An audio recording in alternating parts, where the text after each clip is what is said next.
সরকার এখন যেটা করবার চেষ্টা করছে, তারা সারা পৃথিবীকে দেখানোর চেষ্টা করছে কিভাবে বাংলাদেশের রাষ্ট্রীয় সম্পদের উপরে ধ্বংসযজ্ঞ চালানো হয়েছে, এবং বাংলাদেশের মিডিয়াতে এই ছবিগুলো সামনে নিয়ে এসে সেটা সারা পৃথিবীতে ছড়িয়ে দেবার একটা চেষ্টা করছে সরকার। কিন্তু বাংলাদেশের মিডিয়া কিংবা বাংলাদেশ সরকারের উপরে নির্ভরশীল হয়ে আন্তর্জাতিক বিশ্ব আর বাংলাদেশের পরিস্থিতিকে দেখছে না। তারা তাদের মতো করে তাদের সোর্সের তথ্য সংগ্রহ করছে এবং সেই অনুযায়ী তারা কথা বলতে শুরু করেছে, এবং প্রধানমন্ত্রী শেখ হাসিনাকে অলরেডি একজন ডিক্টেটর এবং অথরিটেরিয়ান গভর্নমেন্ট হিসেবে তার সরকারকে এখন যে ধ্বংসযজ্ঞ চালানো হয়েছে সরকারি বাহিনীর দ্বারা, সেটাকে গণহত্যা বলছে আন্তর্জাতিক মিডিয়াগুলো। প্রধানমন্ত্রী শেখ হাসিনা এবং তার সরকারের উপরে আন্তর্জাতিক নিষেধাজ্ঞা আরোপের আলোচনাটাও শুরু হয়েছে, পাশাপাশি সেনাবাহিনী যে ভূমিকাটা পালন করেছে এই কারণে। আর সবচেয়ে বড় ভুল যেটা হয়েছে সেনাবাহিনীর দ্বারা, সেটা হলো জাতিসংঘের লোগো সংবলিত জাতিসংঘের ভেহিকল এবং হেলিকপ্টার তারা এই প্রোটেস্ট ঠেকানোর জন্য কারফিউয়ের পর তারা ব্যবহার করেছে। ফলে আন্তর্জাতিকভাবে জাতিসংঘের পক্ষ থেকে এবং গ্লোবাল ডিফেন্স কর্পোরেশনের যে রিপোর্ট, সেইখানে বলা হচ্ছে ওয়াকারুজ্জামান বাংলাদেশের সেনাবাহিনীর নবনিযুক্ত প্রধান, তার বিরুদ্ধে নিষেধাজ্ঞা আরোপের আলোচনাটা শুরু হয়েছে। একদিকে সেনাবাহিনী প্রধান এবং আরেকদিকে বাংলাদেশের প্রধানমন্ত্রীর বিরুদ্ধে আন্তর্জাতিক নিষেধাজ্ঞা, অল আউট নিষেধাজ্ঞা আলোচনাটা শুরু হয়েছে। আন্তর্জাতিক বিষয়কে ম্যানেজ করবার জন্য সরকারের পক্ষ থেকে যতগুলো উদ্যোগ নেওয়া হয়েছে সবগুলো ফেল করেছে। বিশেষ করে কয়েকদিন আগেই পররাষ্ট্রমন্ত্রী বিদেশি ডিপ্লোম্যাটদের সাথে বসেছিলেন, তাদেরকে দেখানোর চেষ্টা করেছেন কিভাবে আন্দোলনকারীরা রাষ্ট্রীয় সম্পদের উপরে ধ্বংসযজ্ঞ চালিয়েছে, যে বয়ানটা সরকার এখন এস্টাবলিশ করতে চাইছে। কিন্তু বিদেশি ডিপ্লোম্যাটরা পররাষ্ট্রমন্ত্রীর এই বক্তব্য মেনে নেননি। এপির একটা রিপোর্ট বলছে, diplomats confront Bangladesh foreign minister over violence. Synopsis: what began as a movement against politicized admission quotas for sought-after government jobs has snowballed into some of the worst unrest of Prime Minister Sheikh Hasina's tenure, with at least 163 people killed in clashes so far. According to an AFP count of victims reported by police and hospitals, এটা 22 জুলাইয়ের report. তারপরও আরো বেশ কয়েকটা দিন পার হয়ে গেছে এবং নিহতের সংখ্যাটা আরো অনেক বেড়েছে। গত কয়েকদিনে বাংলাদেশে ঘটা ঘটনাকে গণহত্যা বলে অভিহিত করেছে নিউ ইয়র্ক টাইমস।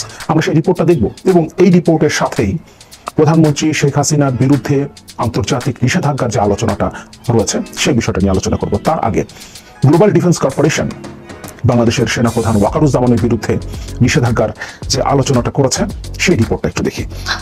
এখানে বলছে, Bangladesh army general Wakeruzzaman could face Western sanctions and international criminal court for deploying UN-marked vehicles to shoot protesters.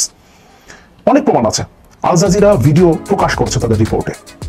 United নেশনসের logo সংবলিত এই ভেহিকলগুলো ব্যবহৃত হচ্ছে, এমনকি হেলিকপ্টার ব্যবহার করা হচ্ছে। এবং গ্লোবাল ডিফেন্স কর্পোরেশন বলছে বাংলাদেশের সেনাবাহিনী প্রধান জেনারেল ওয়াকারুজ্জামানের বিরুদ্ধে মার্কিন যুক্তরাষ্ট্র সহ পশ্চিমা বিশ্বের স্যাংশন এবং ইন্টারন্যাশনাল ক্রিমিনাল কোর্টে তার বিচার হতে পারে। ইতিমধ্যে নিশ্চয় আমরা জেনে গেছি জাতিসংঘের মানবাধিকার হাই কমিশনার ভলকার তুর্ক নিহতদের তালিকা চেয়েছে বাংলাদেশ সরকারের কাছে, সেটাও দ্রুততম সময়ের মধ্যে। এবং জাতিসংঘ মহাসচিব কড়া প্রতিক্রিয়া জানিয়েছে বাংলাদেশ সেনাবাহিনী যেভাবে গত কয়েকদিনের হত্যাযজ্ঞে জাতিসংঘের লোগো সংবলিত হেলিকপ্টার এবং ভেহিকল ব্যবহার করেছে সেই বিষয়ে। এই ব্যাপারটা নিয়ে আমি কথা বলেছি আমার আগের ভিডিওতে, যারা দেখেননি দেখে নিতে পারেন। আমি এই ভিডিওর ডেসক্রিপশনে আগের ভিডিওর লিঙ্কটাও দিয়ে দিব। মার্কিন যুক্তরাষ্ট্রের ক্ষমতাসীন দল ডেমোক্রেটিক পার্টির একজন কংগ্রেসম্যান, একজন প্রভাবশালী কংগ্রেসম্যান লয়েড জগেট একটা টুইট করেছেন এবং সেই টুইটের সাথে নিউ ইয়র্ক টাইমসের একটা রিপোর্ট তিনি যুক্ত করেছেন। এই জায়গাতেই প্রধানমন্ত্রী শেখ হাসিনার বিরুদ্ধে নিষেধাজ্ঞার আলোচনাটা শুরু হয়েছে। আমরা একটু টুইটটা দেখে শুরু করি। PM Hasina in Bangladesh scorned student protesters as militants who deserve deadly force. The only militant is Hasina, who ordered troops in UN peacekeeping vehicles to attack and kill students. The Biden admin must act boldly against this repression. Sanctions must be imposed. The Biden admin must act boldly against this repression. Sanctions must be imposed. এখানে তিনি the new York টাইমসের রিপোর্টটা উল্লেখ করেছেন। আমরা একটু এই রিপোর্টটা দেখি। An unbending leaders crackdown reigns carnage on Bangladesh. বাংলাদেশের গত কয়েকদিনের ঘটনা প্রবাহকে প্রধানমন্ত্রী শেখ হাসিনার ক্র্যাকডাউন, যেটা পরবর্তীতে গণহত্যায় রূপান্তরিত হয়েছে, নিউ ইয়র্ক টাইমস তাদের রিপোর্টে এভাবে হেডলাইন করেছে। Prime Minister Sheikh Hasina's response to protests has left at least 150 people dead and created the biggest challenge yet to her grip on power. প্রধানমন্ত্রী শেখ হাসিনা 150 জনকে শুধুমাত্র হত্যার নির্দেশই দেননি, এর মধ্য দিয়ে তার ক্ষমতাও চ্যালেঞ্জের মুখে পড়েছে, এই কথাটা বলছে new York Times. For those watching from outside, Prime Minister Sheikh Hasina of Bangladesh presents a compelling story.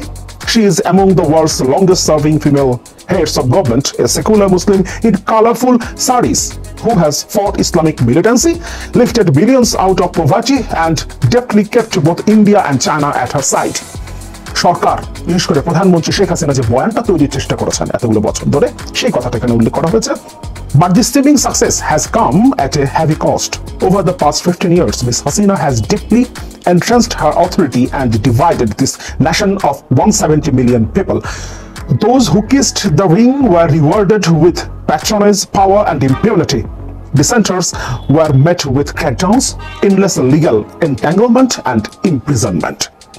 যারা তার সাথে ছিল তাদেরকে তিনি নানা ধরনের সুযোগ সুবিধা দিয়েছেন এবং যারাই বিরোধিতা করেছে তাদের উপরে তিনি ক্র্যাকডাউন চালিয়েছেন। The sustained protests that have convulsed Bangladesh this month are a backlash against Ms. Hasina's formula for power: absolute, disconnected, and entitled. Her bloody crackdown, which has left at least 150 people dead, has created the biggest challenge over to her dominance just months after the steamrolled to a fourth consecutive term as Prime Minister. It is a crisis largely of her own making, analysts said. The student-led protests started as a peaceful expression of opposition to quotas that reserve sought-after government jobs for specific groups.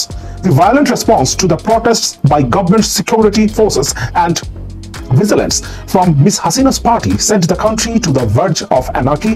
A curfew has been imposed. The military patrols the streets with helicopters, often circling above. The internet is blocked and phone calls are severely restricted. Even in a country with an ample history of deadly political violence, Ms. Hasina's crackdown has led to what diplomats and analysts have called atrocities that are unprecedented in Bangladesh in recent decades. To many Bangladeshis, a line has now been crossed, and anger at the sheer carnage seems unlikely to diminish soon. এখানে হচ্ছে গত কয়েক দশকের মধ্যে এরকম deadly crackdown সরকার কখনোই দেশের জনগণের উপরে চালায়নি বাংলাদেশে, এবং গত কয়েকদিনে যা ঘটেছে এটাকে তারা গণহত্যা বলছে। Diplomats and officials say that the count of at least 150 dead is a conservative one. Local newspapers have tallied the deaths at closer to 200, and student protest leaders say that the toll is most likely several times that. Hundreds have been swept into jails in Dhaka alone. Sending in the troops, Sheikh Hasina 76 has deployed every force at her service onto the streets, including the feared paramilitary unit whose leaders have been in the past faced international sanctions over allegations for torture, extrajudicial killings, and forced disappearances. The communications blackout, which the government claims is intended to stop the spread of disinformation, has covered up the extent of the slaughter. Grainy cell phone footage that has managed to emerge shows security officers aiming and firing at protesters or dumping bodies nonchalantly on the road. At the Dhaka Medical College Hospital, an overcrowded public facility journalists saw extensive evidence of the brutality.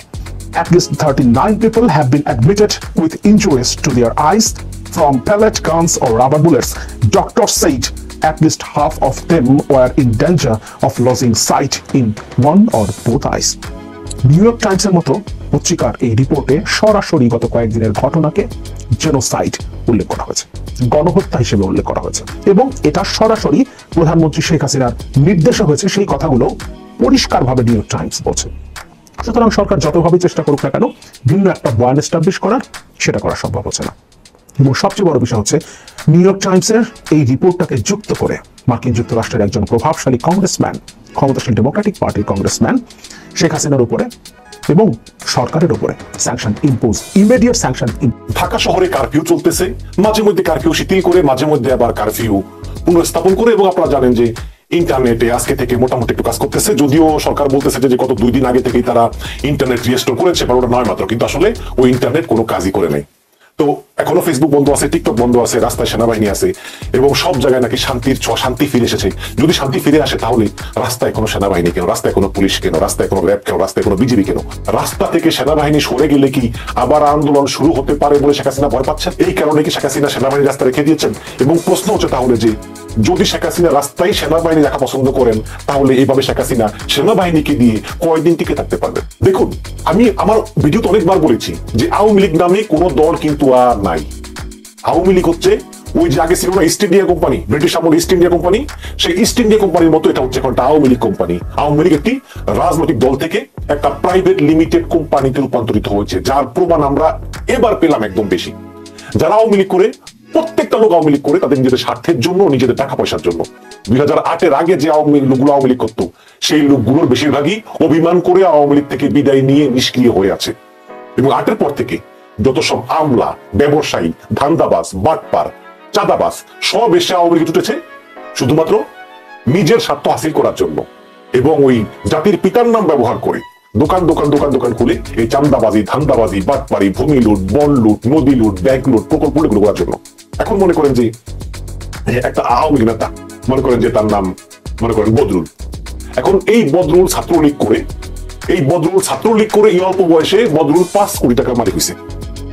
এখন সেই বদরুল যদি শেখ হাসিনাকে রক্ষার জন্য, শেখ হাসিনার গদি রক্ষার জন্য রাজপথে নামে বড়টা লাঠি নিয়ে বা ধারণা টসর নিয়ে এবং সাধারণ ছাত্রদের পিটুনিতেও মারা যায়, তাহলে ওর এই 5 কোটি টাকা কি হবে? ওর এই 5 কোটি টাকা নিয়ে ওর বউ আরেকটা লোকের কাছে বিয়ে করে চলে যাবে। এটা বাস্তবতা। তো এই কারণে আওয়ামী লীগের, যুবলীগের, ছাত্রলীগের, শ্রমিক লীগের প্রত্যেকটা লোক এখন আঙ্গুল ফুলে কলা গাছ, টোলা গাছ, বট গাছ হয়ে গেছে। এই জন্য তারা এখন আর রাজপথে নামতেছে না, কিন্তু ওদের মুখে চাপাটা আছে। আপনারা দেখেছেন যে আওয়ামী লীগের প্রত্যেকটা লোক তাদের কত বড় হুমকি।